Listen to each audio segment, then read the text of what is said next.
guys, welcome back to Counseling Minus the Ball. So today we're going to do a video about autism spectrum disorder. Um, yeah, so if you're new here, we're going to start our check-ins. So our check-ins is basically, what's your mood for today? How are you feeling? My mood for today is going to be a dance move. So we can use your dance move, emoji, lyrics. You can type in how you feel, but just leave your comment below the video. My dance move for today is going to be, I've been watching TikTok, guys. Anyway, so yes, so let's jump right into this video. So autism spectrum disorder. For me personally, my thoughts are that it's really come a long way as far as awareness. So we have celebrities like Toni Braxton, who has a son who has this disorder, and she does so much in her life to I'm sorry guys, I have my patio back when he opened, so if you hear any noise, that's, don't mind it. So anyway, so yeah, she has a son that's have autism spectrum disorder, and she's really big about awareness, and I love that about her, right? There's plenty of movies and things, so yeah, I really love that it's being seen in a different light. I also love that the DSM-5 has it as a spectrum disorder, because autism can look so different from each and every person. So the spectrum, it encompasses all the different uniqueness, because essentially that's what it boils down to me. It it encompasses all the different uniqueness that we all have, and I just really want to break this myth about um, so a lot of people, when they find out that a disorder is present, you're automatically thinking, oh my god, this is an impairment, this is going to affect the future. And it may be that it does affect the future, but however, the part that really gets to me is when people really start putting limits. Okay, um, really believing in these, looking at it, the situation as limits, and that just breaks my heart. And that's not the case. So anyway, let's jump right into it. So autism spectrum disorder is usually seen about 18 to 24 months years old. Um, and it's looking at like social interaction and communication. Um, so it's stated that basically milestones are not being met within these 18 to 24 months. So during that time, it's like developmental milestones. A lot of the theories, developmental therapies, has the same like approach, right? Um, so we're looking at like socializing, language, communication, problem solving, and some physical aspects. Um, so with the DSM-4, it used to classify Asperger's as in like a high functioning level, um, childhood disintegrative disorder, and then we have not specified. So that's DSM-4. I am so glad that's out the window, and we have this lovely spectrum that represent uniqueness. Like I said, that's what it comes to me. It breaks down uniqueness, okay? Because everyone um, has their own um, uniqueness about them. Okay, so according to DSM-5, this disorder is characterized by social interaction and communication, restricted and repetitive behavior, such as like lining up toys, imitating words or phrases, restricted interest in activities, fixed routines. We have also social um, reciprocity. Oh my God, I cannot pronounce certain words. Anyway, um, So it's basically how the individual responds. You have joint attention, nonverbal communication, possibly, and then social relationships. So you have a hard time making friends. So you're really um, catering to kind of learning social skills. So the diagnosis can be seen by observations at home, caretaker, school, um, parents, etc. So it goes, so the spectrum has all these various uniqueness and levels, right? Um, and that's the point of the spectrum. So it kind of puts me like in a, just to have a visual with your eyes, it's like it gives me like a rainbow, right? And you have all the different colors and you have all the different meeting points and things. So it's like a spectrum of same thing, same idea. It's not a rainbow, guys, but that gives me the explanation of this spectrum, right? Um, so there's no cure for autism. Some of the things, interventions that they do is, like we kind of discussed in the other video, is to implement a routine. Implement a routine. So routine is big. So we got repetitive behavior. So it may be repetitive.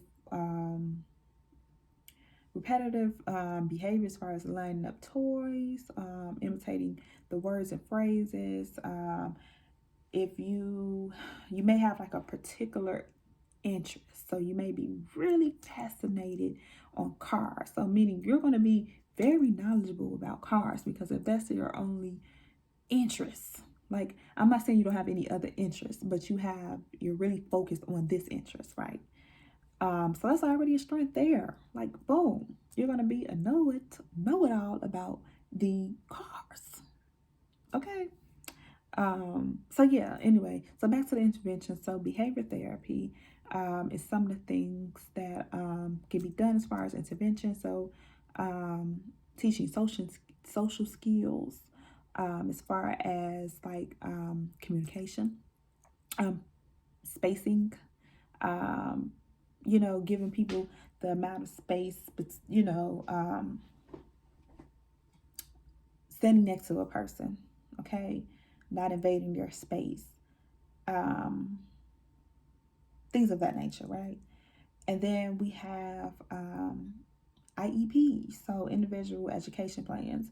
So in schools, teachers, social workers, counselors, parents are all, school staff are all involved in creating this individual education plan for an individual with autism spectrum disorder.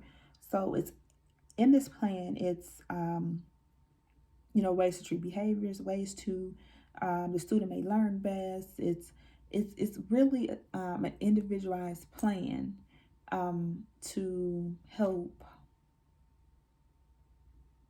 yeah, to help with like a school setting and school success and social things and behavior and um, yeah, and the IEPs are actually used for not just for autism but any other disorder. um, so it's really helpful, guys. A little bit about me. So I worked at a high school where there were children that presented with either medical conditions or disorders like autism, Down syndrome, um, etc. And I had the best students, and I really missed my students, and I was really caring, and it was really to the point where if my student parent would know that I didn't, we had to rotate, so my student parent would know if I was not with my student for that day because that's the bond that we had. And yeah, so yes, I had this experience with that position. Also with, this is um, an area that, as far as mental health, as far as personally in my family, and as far as me having a friend who's um, had autism spectrum disorder. And let me tell you this. So I'm just going to use him as an example. So I was actually in high school and I had a friend um, with the disorder. And let me tell you, first of all, he worked and he had a job, number one. Number two, that was my friend, okay? And he was social, okay? He communicated. He we would talk on the phone, text, things of that nature. A lot of people really tried to point out the differences, and I was never that person. And that's when our friendship began because, um, yeah, because I understood already that you're unique. Okay, there's no limitations. Okay, um, so yeah, just giving you an example that yeah, okay, the the uniqueness cannot be described as a limitation. I just keep trying to stress that. I really try to stress that. um like I said, it's different levels, okay? And it's a spectrum, and I don't want anyone to be placed or limited. Okay. And it's just like when you're growing up and your parents are feeding you all of this confidence, and they're feeding you all of this strength, and giving you this praise. Um, and then at the same point, they're telling you something that limits you. So that becomes a part of your identity because you're hearing it, and at some point, you're going to believe it, right? So if someone's always telling you every day, like, oh, you can't wash dishes, you're not good at washing dishes. At some point, you're going to start to believe that, and then it's going to reflect in your behavior, right? So I dare you guys to go beyond this limits thinking, um, because autism is so much bigger than that, right? It's so much bigger in that we are all unique in our own way, right? Um, So yeah, that wraps it up. We talked about some of the DSM. Psh, I'm glad that's out the window. We talked about, DSM-4. I am so glad.